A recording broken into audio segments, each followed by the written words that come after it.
Blessings, beautiful souls. I want to start by saying I have wonderful news. I will be having a giveaway once I reach 3,000 subscribers.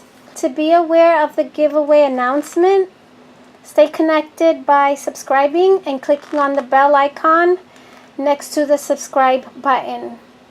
By clicking on the bell icon, you will receive notifications every time I upload a video, but at the same time you will also therefore know when the giveaway video has uploaded. Also, there are other video segments on the ready-made molds, my handmade molds, and tips on how I use the different kinds of clay in the molds. I also link them in the description box below. We're going to start with these clays. These are Polymer Clays. I use this brand, Fimo, and this brand, Sculpt. These clays need to be baked at anywhere from 250 degrees to 275 degrees for about 10 to 25 minutes, depending on the thickness of the molded object. Depending on the color choice I want to use, I mix those two colors together. The reason why I do that is because Fimo is it's kind of a hard clay to knead, and Sculpt is softer. So to make this a little bit more kneadable, I add some Sculpt to the Fimo. The reason why I like Fimo is because when it's baked, it has a rubbery, bouncy feel to it, which will not crack. It's not going to break. It's a little bit, it has a little slight bend to it, which I like, especially for miniatures and to make embellishments for scrapbooking.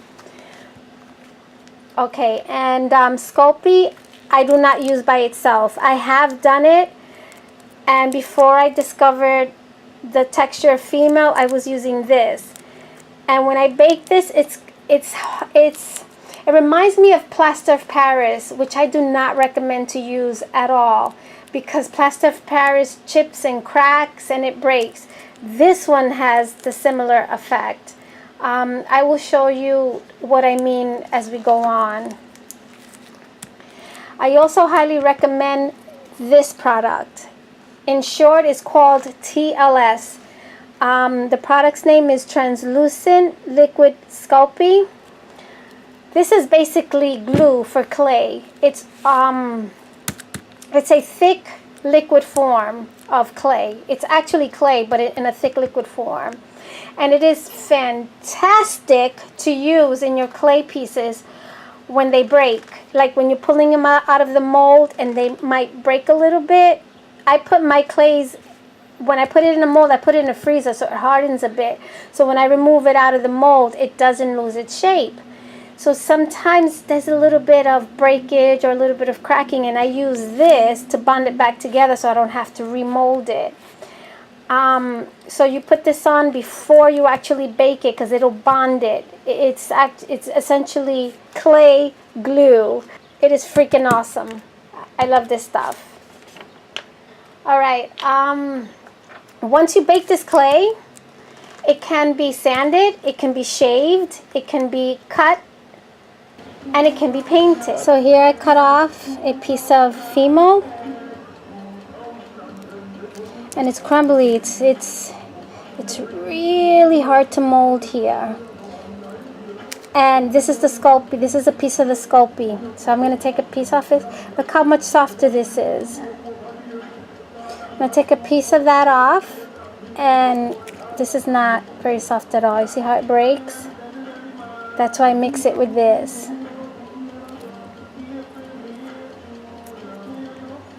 And it will make it a lot easier to use. And it will still have that bouncy, rubbery texture that makes it not crack or chip or shatter if it falls. See how much nicer it is now?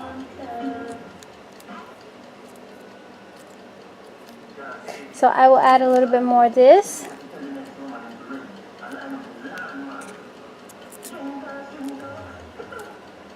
And these are the clays that I use to make my molded objects inside the molds. Or even if I have to sculpt something that I don't have a mold for. And then I will make a mold out of what I sculpted so that I can make multiples. And I don't have to keep sculpting because it takes time to sculpt. Look at that. Look. Look how nice now. The great thing about this also is that if you don't have the color that you need at the moment, you could always paint it with acrylic paint. No problem. These pieces here I made with plaster of Paris.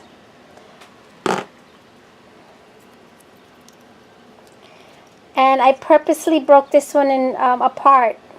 And it was so easy to break apart. Look how easy this is to break. This is why I don't recommend it. This is the Polymer Clay, which is this clay, which is these clays here. And see how it has a little flex? It will break if you pull it too hard, but it won't break if it falls. It won't crack if it falls. This will. The plaster of Paris will. That's why I will not use it. I have a tub of it. I'll show you that.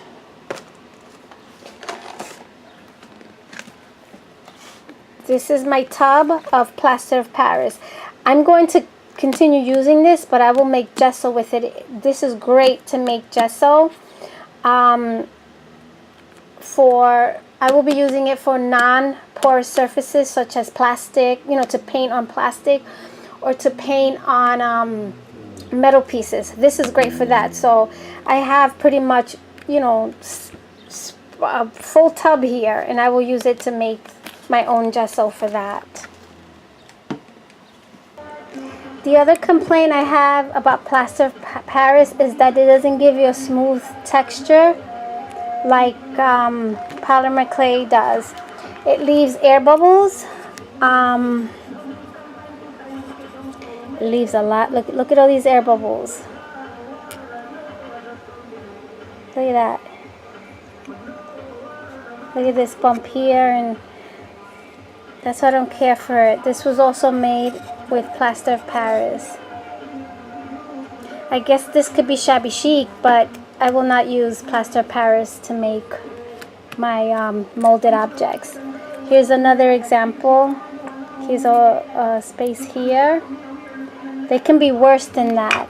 And then I have these two pieces. It's supposed to have a little bit of texture, but as you can see here, this has way more texture than this does. This is the clay, the Polymer Clay, and this is the plaster of Paris. I made another one of these. No, it was actually this one. And the leg broke when I took it out the mold. That doesn't happen with Polymer Clay.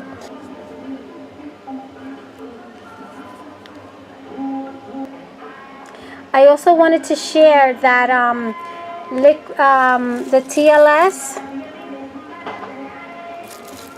is also great when you want to put head pins in your charms. You add a little bit on the tip of your head pin, and then you put it in the clay before baking, and it'll bond it.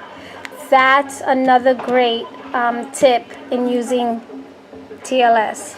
This is an example on how you can sand the clay.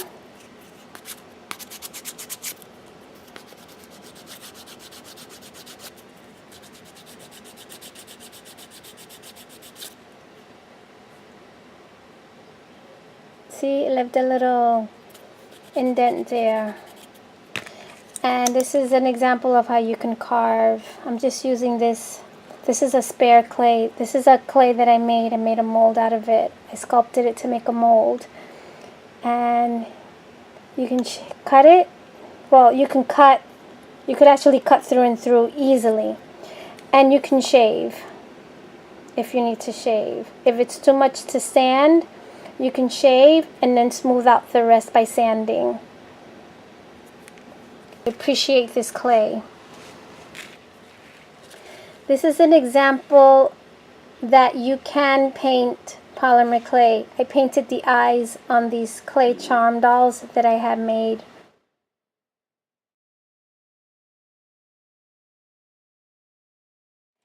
I wanted to share how well clay imprints on your mold. A real mini Oreo cookie, and I made a mold out of it. I put my clay in the mold and it picked up the details beautifully. You can also glaze your clay pieces with this. It's called Triple Thick from Americana. They also make paint, acrylic paint.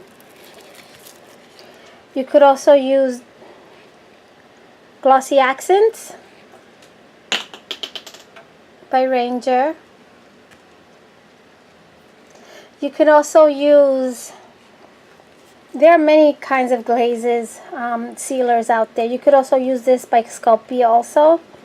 You can also use varnish, regular varnish, water-based varnish. You can also use that. You don't have to glaze them. I glaze them because it's just easier to clean, but you don't have to glaze them. This here is called Porcelain and is a handmade clay. It air dries and it takes about 1 to 5 days to dry, depending on the thickness of your molded object. When it dries, it does shrink a little bit when it's cured. This is also paintable with, I paint mine with markers and acrylic paint. I add white paint because it's a little bit translucent. So if you don't paint it at all, it's going to dry translucent. It does not stick to the fingers. This one I made about over a year ago, almost 2 years, and it's still pretty good. I tested it out today and it's still pretty good. It doesn't stick to the fingers at all. It is still, when it pulls apart like this, when you have that effect, it's a really good clay. It takes 24 hours when you make it, it takes about 24 hours before you can even use it. And you have to wrap it, otherwise it will dry. I wrap it with the with saran wrap. I wrap it once and then I wrap it again. When this is fully cured, it's rock hard. It will not bend, it will not crack, it will not shatter if it falls. It's made out of glue. If it gets wet, it's gonna feel like it's rubbing off a little bit. So this definitely has to get sealed. There are many videos on how to make the cold porcelain.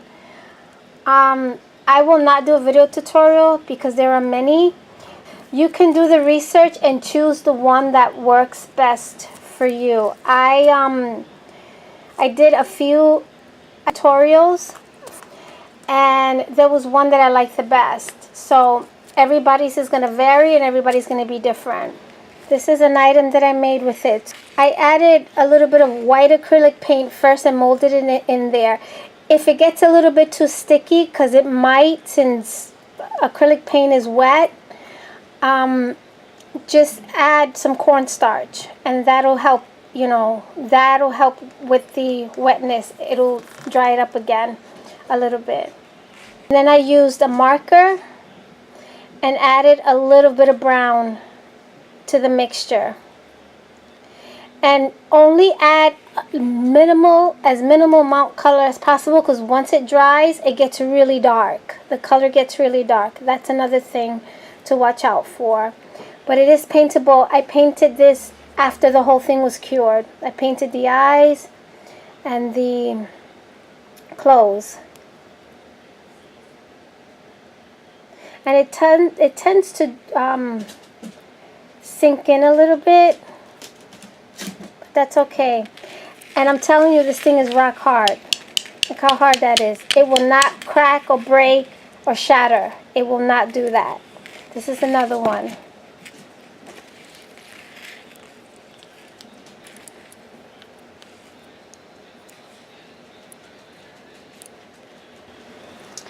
This clay is a paper clay, and it air dries. When it dries, it is very light in weight when it's finally cured. There are many different kinds of paper clay. They even have a homemade paper clay. You can research that here on YouTube also. There's another clay that is named Heart, which is a Japanese clay, and it is known to be the best and very, very affordable. At some point, I'm going to switch to that one. It is also paintable. It takes about 1 to 3 days to dry, depending on the thickness of your molded object. It's going to take about that long. This clay is a little bit wet. It leaves like a white haze on your fingers when you use it. It is sandable. You can't cut it because it will, kind of break into pieces if you try to cut it. But it is sandable. It is paintable. You also got to keep this in a airtight container. I just use one of these, but I wrap it around the saran wrap as best as I can. This I had this for about 3 years, and it's still pretty good. As long as you wrap it well, it'll maintain the moisture, and you'll be able to use it. I don't use this that often. That's why I have to keep it wrapped very, very well. This is how it looks when it's cured. It feels a little bit like the plaster of Paris.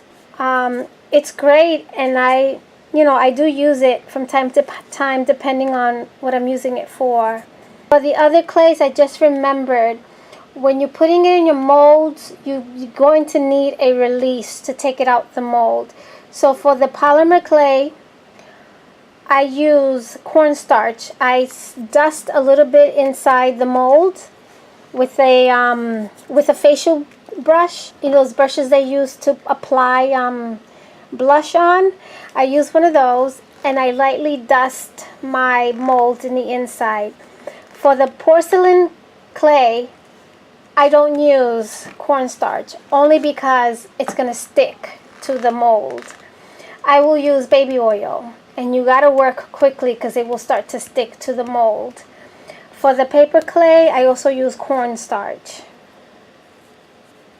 So those are going to be the release agents you're going to use in your molds for each clay.